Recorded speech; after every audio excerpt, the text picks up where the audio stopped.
Tom Stuart Smith has designed some of the most spectacular gardens in the country. Many imagined first on paper, most integrated to the landscape, and all aimed at bringing out the spirit of the place. There are a number of holy grails, and one of them is about emplacement, making a place feel like a natural coming together of its context. Grand gardens are one thing, but in Wakefield, Tom Stuart Smith has been dealing with a different challenge: how to create a garden for a new art gallery dedicated to the work of sculptor Dame Barbara Hepworth, and to do it on wasteland hemmed in by a vast Victorian building and a 6-lane highway. I was thinking in civic terms rather than garden terms, actually, about the importance of creating almost a sort of semi-defensible space.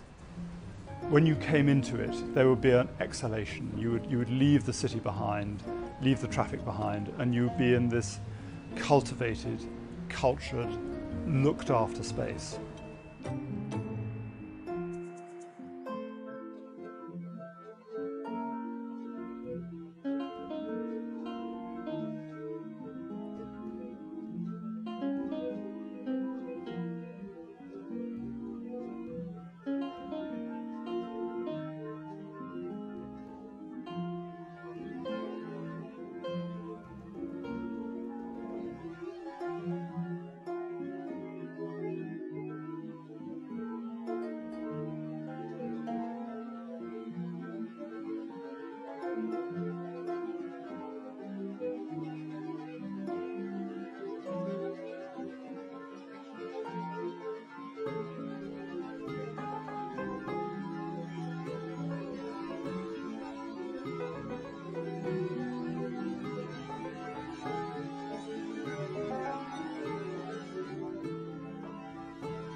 I do most of these drawings at home, and I do a lot of them listening to music. Tom Stuart Smith draws. In fact, having been and seen a site, he draws before he does anything else.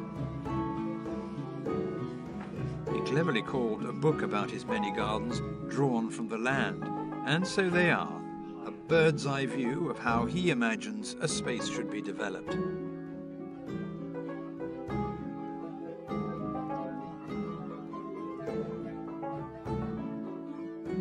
It's a technique he's honed over 25 years. He studied art history in Venice in a gap year before starting university, and it seemed natural to use it when he was commissioned to create a garden at a new gallery in Wakefield, West Yorkshire, built to showcase the sculptures of Dame Barbara Hepworth, a building designed by the architect Sir David Chipperfield.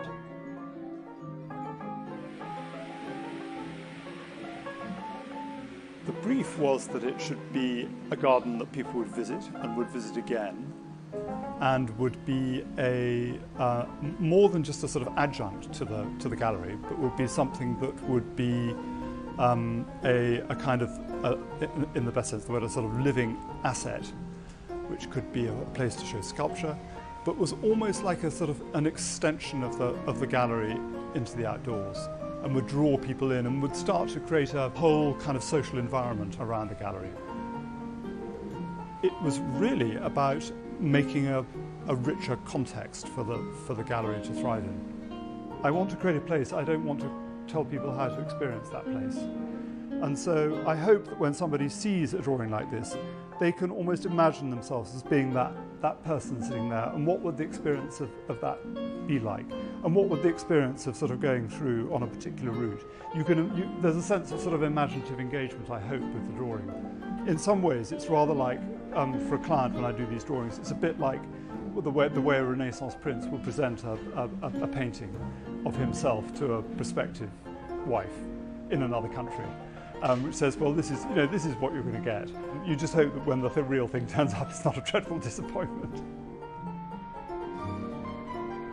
The garden Tom Stuart Smith was designing would complement David Chipperfield's gallery, even though it would be on the rear facade rather than the front. At the same time, he would be creating a new piece of public realm. He had to work with what he was given. There was no question of moving the huge Victorian building running down the side of the plot, or the 6 lanes of traffic at one end. That patch of grass, which became the garden, was always intended to be developed, which would have been a terrible pity. And the gallery really faces the river and the bridge, which is the principal entrance. And so the back was never really intended to have a much of a relationship to anything particularly. I think maybe that's a slight overstatement, but it certainly doesn't have a particularly nuanced relationship with the mill building on the other side. They're very, very different buildings. One Victorian red brick, massive, classically proportioned more or less, quite a handsome brute, but I mean, it is very much a mill building. And then this very, what would you call it? I mean, it's quite a simple, undetailed facade of this slightly purplish concrete, done to a very high standard, and very much a sculptural form, this sort of slightly scrumpled paper form, as it sort of, some people think of it.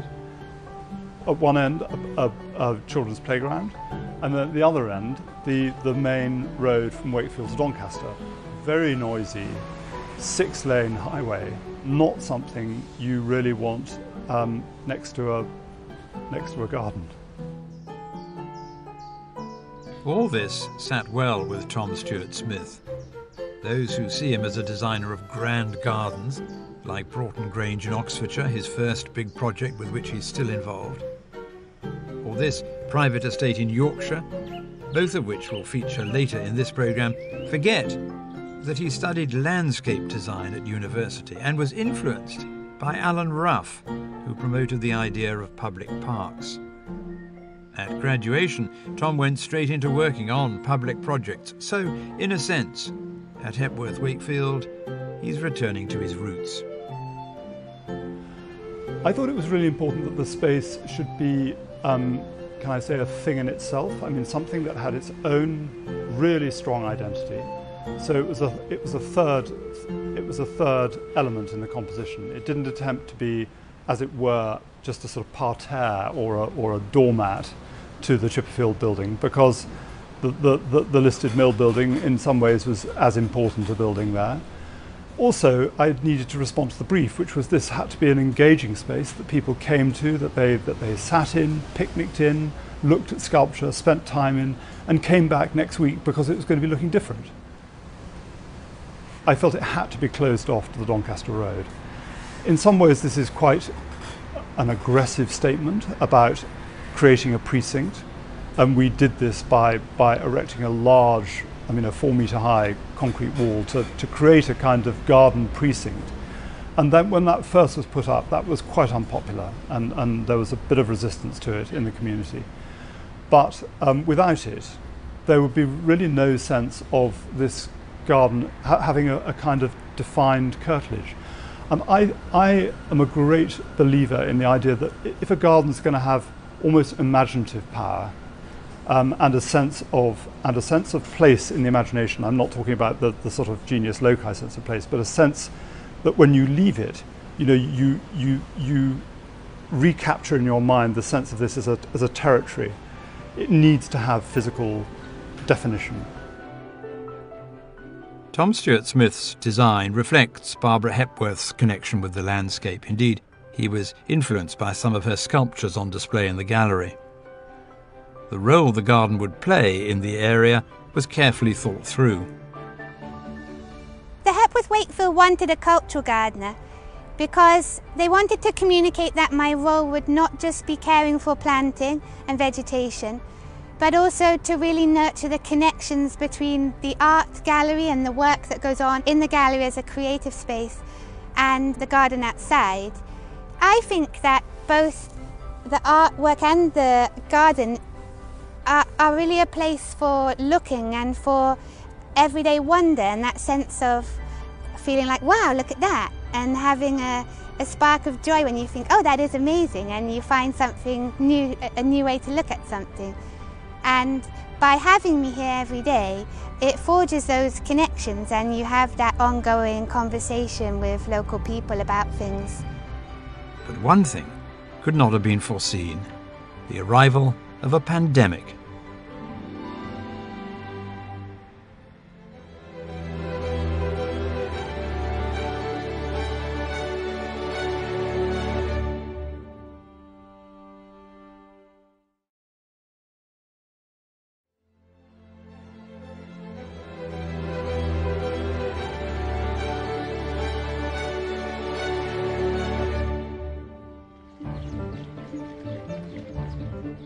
Captured at an early age by the Romantics, entranced by the arts and crafts houses and gardens of Lutyens and Jekyll, taken by his mother to Sissinghurst, and later strongly influenced by garden designer Penelope Hobhouse and the Dutch plantsman Piet Oudolf, Tom Stewart-Smith looks back over nearly 30 years of designing gardens.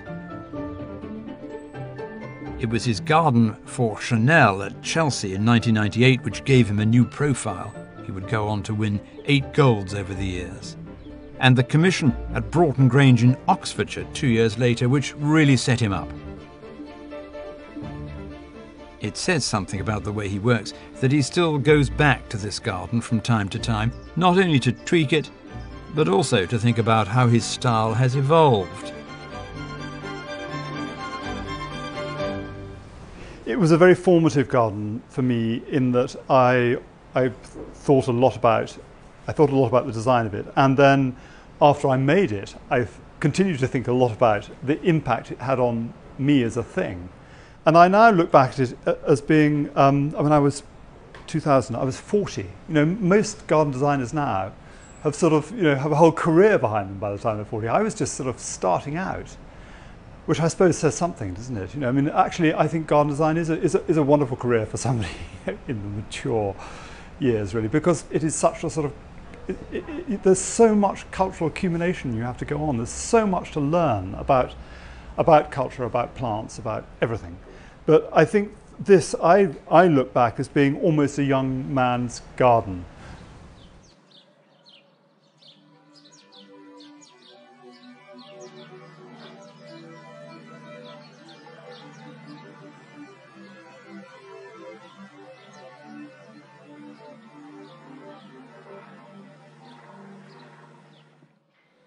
The planting at Broughton Grange he now considers more exuberant than he would use today. But he's still rather pleased with this, his first big project. And, like so many of the gardens that would follow, it's based on his love of the English walled garden, a self-contained world, his fascination with thinking in threes, 3 areas forming a triptych, and the art of blending the designed garden, the formal garden, and the landscape beyond. What he calls a conversation between the internal and the external, an endless balancing act between content and connection.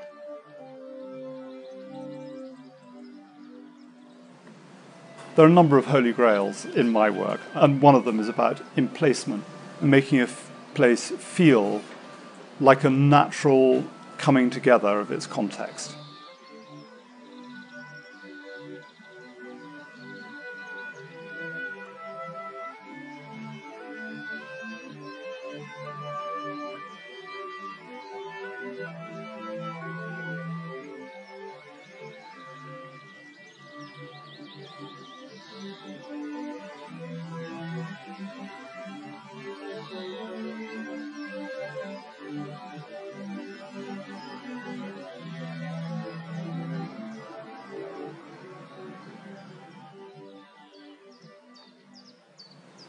The English, historically, perhaps share something with the Italian tradition of garden making, which is this idea of the hierarchy of husbandry, as it were, which starts with a sort of decorated foreground, a sort of managed middle ground, and then the idea of wilderness, and managing that journey from the hearth where you live to the heath of our imagination, of the wild.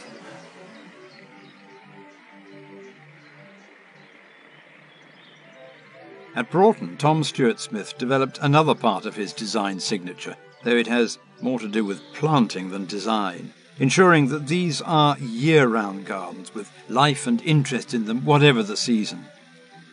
And he experimented with an Islamic influence. I very much saw the water as the empty centre. This is not an anthropocentric garden, it's a sort of nature-centric garden in the broadest sense of the word, and rather something of the Islamic tradition, which is something that's interested me for a long time, the idea that there is this central process which is happening in the garden at Broughton Grange.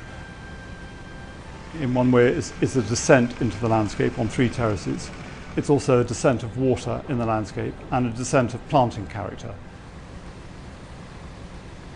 there was an embedded metaphor in it, a patterning of a terrace of a parterre which represented the cellular structure of the trees in the surrounding landscape. So at the point where the garden was at its most abstract, in many ways it was its most connected to what it was looking around. And that for me was quite a potent little point.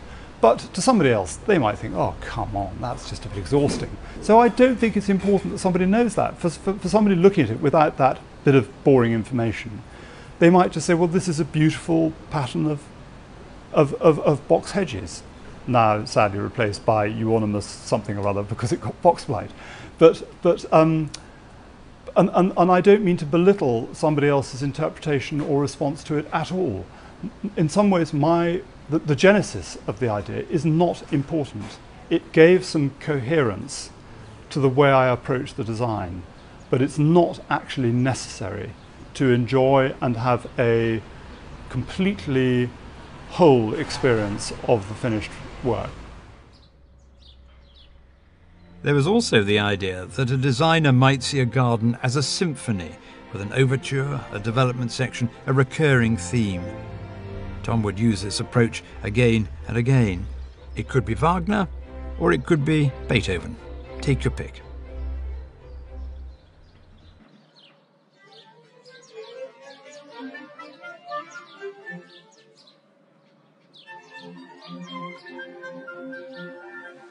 This was a big Beethoven phase for me. I mean, everything's been a Beethoven phase. He's a person to return to for the whole of your life, really. But particularly that sort of early Beethoven, which has this quite classical structure, but has within it this extraordinary interplay between violence and lyricism. The classic one, I suppose, is between the Apollonian and the Dionysian. These two different parts of life which are quite difficult to reconcile sometimes, but between something that is more hedonistic and, as it were, flower-loving and loving of abundance and beauty and everything that nature gives us, and then the severe line to which this garden returns in winter.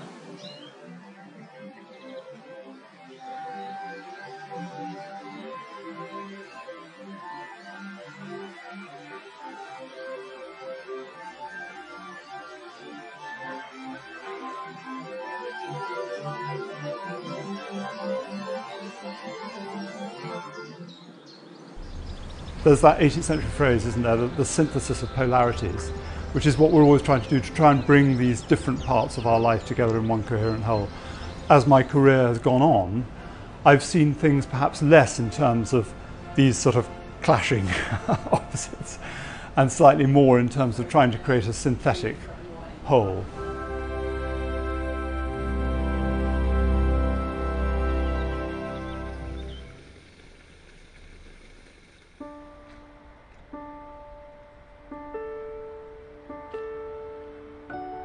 Tom Stuart-Smith says there are always two gardens, one on the ground and one in your imagination. If trees exist, he'll climb them to see a potential project from above. At the garden he was creating for the Hepworth Wakefield Gallery, he was able to see the plot from upstairs in the gallery itself. What was he thinking about? Perhaps the visit he made to Holland while he was studying at Manchester University. There, he saw the Heem Parks, early examples of public realm maintained by the municipality to be enjoyed by all. The way the Dutch used form, texture and enclosure stayed with him. Tom Stuart-Smith would go on to work on what we might call public projects, or at least projects to which the public would be welcomed, such as Trentham in Staffordshire, a huge Victorian garden in the Italian style, which, by the 1990s, had all but collapsed.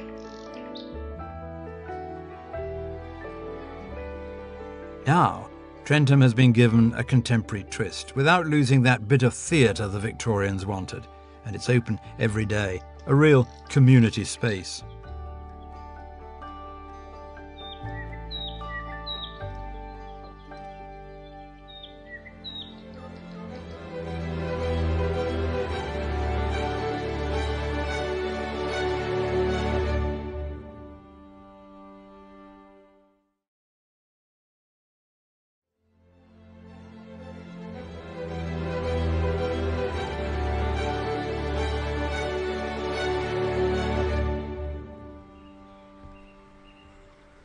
Tom Stuart Smith enjoys being involved in public projects such as the garden alongside Hepworth Wakefield. But it's in the private projects that he's able to achieve the richness we associate with English gardens.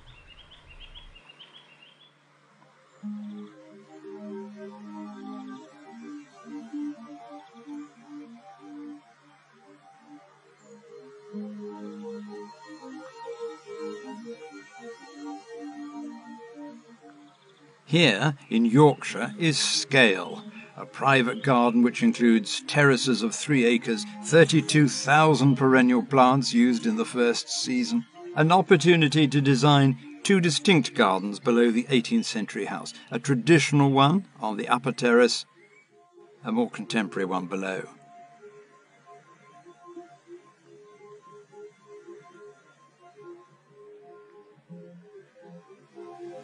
I'm a contextual worker. You get the opportunity to work on something approaching a blank canvas, or you get the chance, like at the Hepworth, to create such a big intervention that you can, to some extent, pick your language.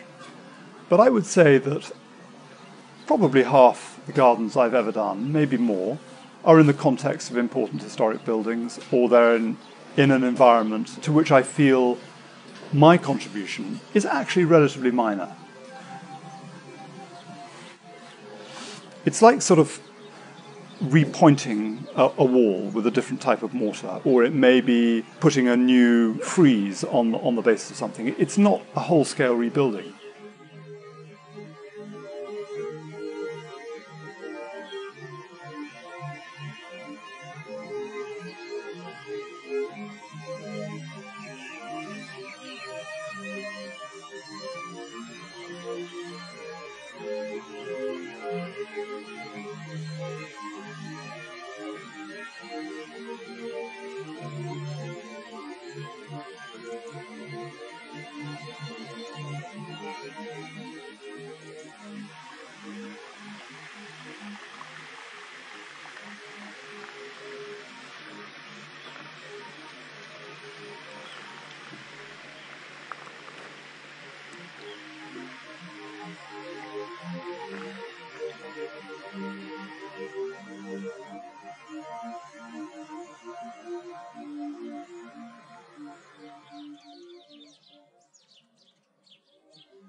There is something intensely romantic about this estate, once the site of a priory first recorded in 1017, now occupied by a Palladian house of 1720.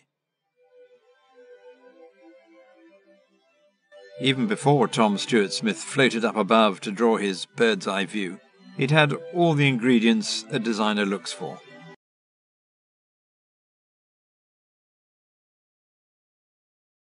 The formality of the areas near the house, the space to add another garden or 2 in the middle distance, and spectacular views towards the Vale of York. Tom plays down his contributions to a property like this, but any observer can see that his work has shaped the appearance of this historic site, and done so in the most refined way. Not just in the structure and layout of the spaces, but also in the way he uses plants, old-fashioned varieties arranged not in drifts, but in clumps, to give a more traditional look.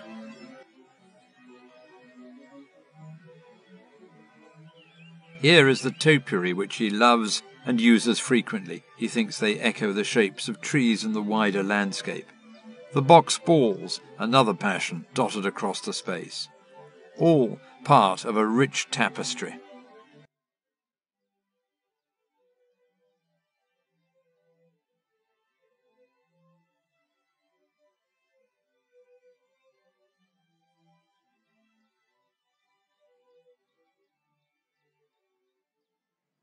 I feel that so much of the context of our generally sort of historic environment, and where I'm working a lot of the time, has been eroded by a kind of arrogance of people thinking that, taking this sort of generally modernist maxim, that this thing has got to be entirely legible as a different layer.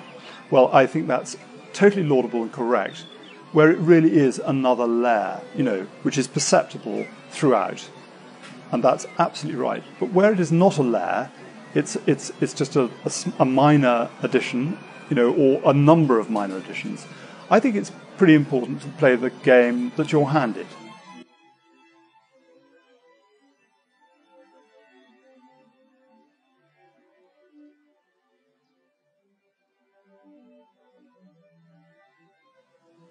If you look at my work, you could come out of the other end thinking, well, what is this guy's style? And I don't mind that as a comment.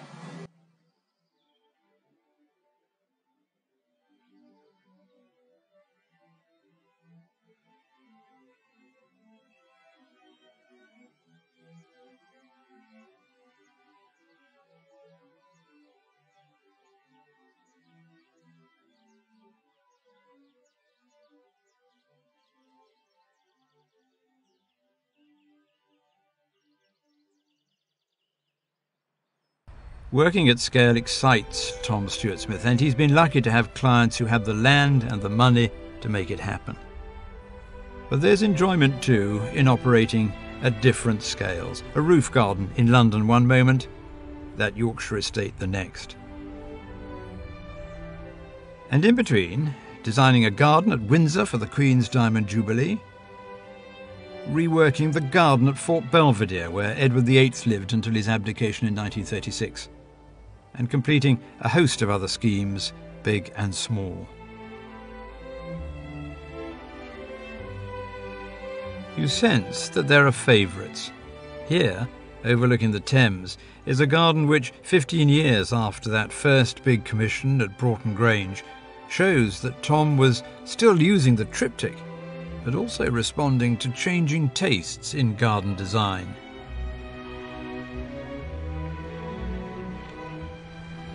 It has a tripartite structure, which is interesting, and water occupying the middle. This part of the garden is a spring garden and has these very sort of curvy organic paths, actually contrasted with straight ones that run through it. And this part of the garden is a summer garden, so planted in a very different way. And this is the sort of quiet resolution in between. So primarily a sculptural composition, as opposed to a sort of a flowery one, which is kept to the sides. It's possible to dissect a garden like this and see the influences on Tom Stuart-Smith's career. Charles Bridgman and William Kent, Nora Lindsay, the fabulous gardens at Ninfa near Rome. And so it goes on. The idea of keeping a garden rooted in its physical and historical context and respecting the work of those who've been here before.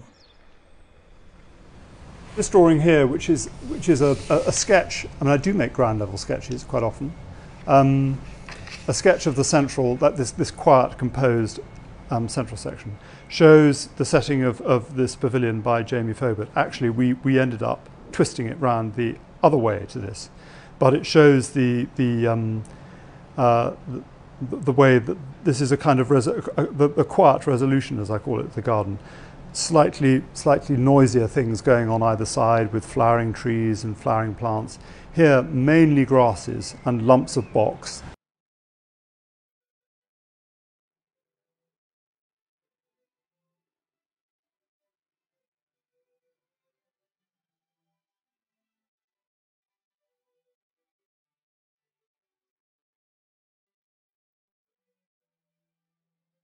It's an entirely walled garden. And there are views out of it because the land is raised on the other side. And the main thing you see on the other side is this chapel on the hill opposite. My clients were very devout Catholics. And that was part of the thinking behind making the garden as a triptych. I mean, in a way, that's just, because there's no figurative element to this at all. But the idea of a triptych is pretty strong in Catholic culture. And there's this quiet contemplative centre where you sit in the pavilion and just look down the canal, and there's nothing much to distract you.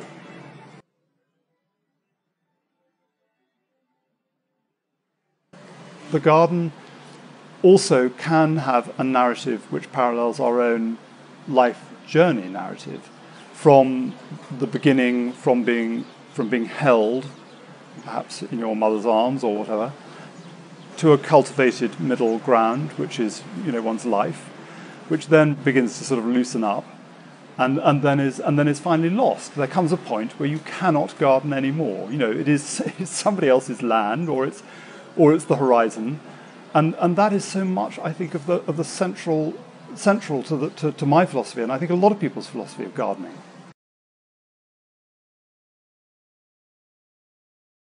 There comes a point where you've just got to say, thus far and no further, and that sense of sort of release and letting nature and the sort of the cosmic processes take over is something which perhaps sets gardeners and landscape architects apart from architects, who will want to go on controlling the world forever.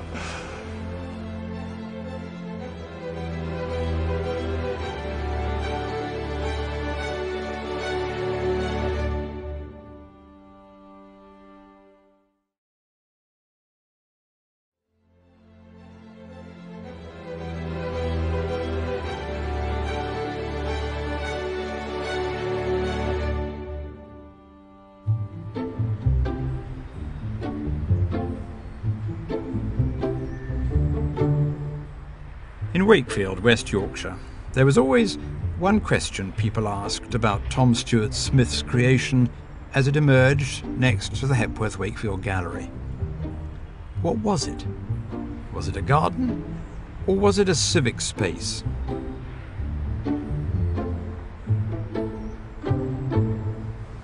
I was thinking more in civic terms rather than garden terms, actually, about the importance of creating almost a sort of semi-defensible space, but one that when you came into it, there would be an exhalation. You would leave the city behind, leave the traffic behind, and you would be in this cultivated, cultured, looked after space.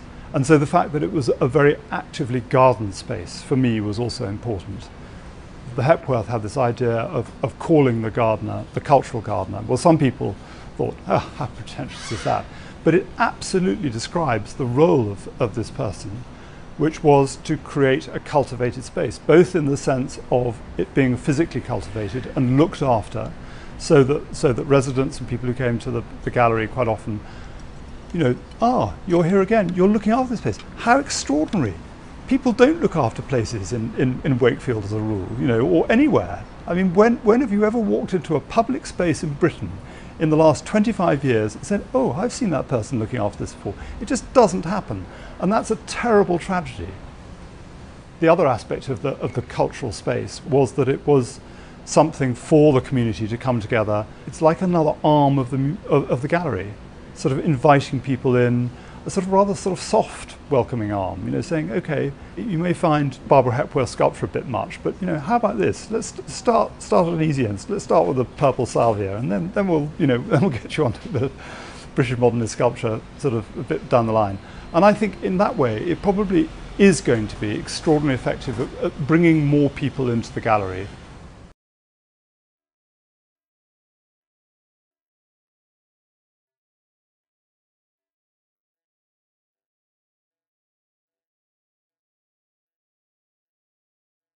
Soon after Tom Stuart Smith completed the garden at Hepworth Wakefield came the pandemic, and suddenly his creation was seen in a different light, a place where the residents of Wakefield could come during lockdown, a place to meet while having to be socially distanced. Here was the connection between people and place and plants that all designers aim for, realised because of the most unexpected turn of events. And if the scheme proved its worth, so did the appointment of that cultural gardener, who would be there day in and day out, a familiar face in frightening times. Quite amazing for me to be here every day during the pandemic, because the gallery had to close its doors, of course, necessarily. I felt quite a responsibility to represent the gallery. And actually, I got to know a lot of people, because some people came every single day, and some people just, sometimes it's just a nod of the head, and it's like, hey, are you all right? How are you doing? And other times people are telling you a deep problem that they've gone through, and you're thinking, yeah, this is so much on your mind that you're sharing it with me here on the street, but surely that's what this garden is for. It's a place for being social as much as it is a place for plants and a physical space to look at. Tom Stuart Smith had always wanted an organic layout for Hepworth, such as you would find in an old city, what he calls awkward, unaligned naturalism. Now, during a crisis no one foresaw, his design at Hepworth came into its own. Tom Stuart Smith's design for the garden here has got year-round interest, and he thought very hard about how you build in that seasonal appeal, so it changes quite quickly. The colours and the textures and the different insects and creatures that you can see. And actually that detail is really important, because that enables people to zoom in and look at something and think, hang on, that was different, or the colour palette has shifted across the whole thing. And it gives you a reason to come back regularly, it gives you that point of connection, and it gives you that attachment to that memory, because you think, oh, I came with my friend in March and it was cold and we looked at the daffodils, and now we come and it feels like we're in a wild meadow and it's all pink and blousy and completely different. That change and that detail, I think, is critical to local people's sense of connection with it. It's vital, I think. It builds a sense of community, and it builds a sense of connection that we are part of the natural world, and in looking and enjoying it, you feel a bit of peace and a part of something lovely, something heartening, something good. For Tom Stuart Smith, it's been a life of what he calls archetypes. On the one hand, great private gardens in the English manner, where the clients are wealthy enough not only to enhance what they have, but also to create anew, and to pay for a staff of gardeners to keep it looking spectacular. On the other, gardens which can be enjoyed by everyone, spaces which nod to the city parks of our ancestors and the Dutch parks, which made such an impact on a young student 30 years ago. And what now? After so many years of drawing designs, Tom Stuart Smith is doing something remarkable. He's taken on a couple of projects which are more about planting than design, that will emerge organically, literally, and reflect the current trends in garden design, which is to be more naturalistic. In Spain, in Ribera del Duero, a winemaker asked him to invent a garden around a new visitor centre. For the very first time, Tom did not draw a bird's eye view. I'm really attracted to working in places which bring a lot of their own cultural baggage to the table, so that you know you cannot carry on as normal, because it would just be a preposterous thing to do. You've got to understand a bit of the cultural language of the place you're in, and that makes the product, which will then be a sort of cross fertilization of cultures, a much richer thing, rather than if you just go in and say, I'm going to give you an English garden, you're going to just shut up and wait for it to arrive. The best work is always going to be where there's something which makes you think, oh gosh, I don't really know how to do this, and makes you go back and think again a little bit about your whole modus operandi. And when we talk about the way he works, there is one other point that may have been bothering you. The fact that all Tom Stuart Smith's wonderfully detailed drawings, all those bird's eye views, are in black and white, which is not an accident. Particularly English, we're very distracted by plants very easily. And it's very easy, if you're working with somebody, to start playing where I'm going to put saying where am I going to put my dahlias, or what colours are you going to do. And I want to slow down the conversation a bit and consider questions of sequence and form and spatial character, and just get somebody used to the idea of this garden as a place in a space. Tom Stuart Smith's collection of drawings, so central to his career and worth an exhibition in their own right, include an aerial view of his home in Hertfordshire, the place where he grew up and where he planted trees with his father, and to which he's just moved his practice. He's given up the London office, prompted in part by the pandemic, which, he thinks, has changed people's attitude to the countryside and to nature, and in part, perhaps, by a desire to pause and look back over a quarter century of garden design and drawing. I remember my brother told me once when I was trying to write something about what I did, and I was being too referential to various sources. He said, "Oh, don't worry about all that, just be a magpie." And I think that's a very good, particularly in my world, being acute to things, and they're normally cultural things, actually, because finally making gardens is a cultural endeavour. It's about making a richer tapestry for us to enjoy and for us to live in.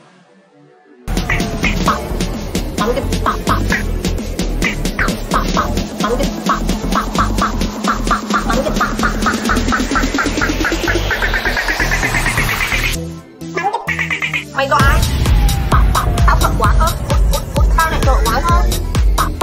Tao thật quá ớt, hút tao lại trộn quán hơn. Tao lại trộn quán hơn. Tao lại trộn quán hơn. Trộn quán hơn. Mày có ai? Tao thật quá ớt, hút tao lại trộn quán hơn. Tao thật quá ớt, hút tao lại trộn quán hơn. Tao lại trộn quán hơn. Tao lại trộn quán hơn. Trộn quán hơn. Mày có ai?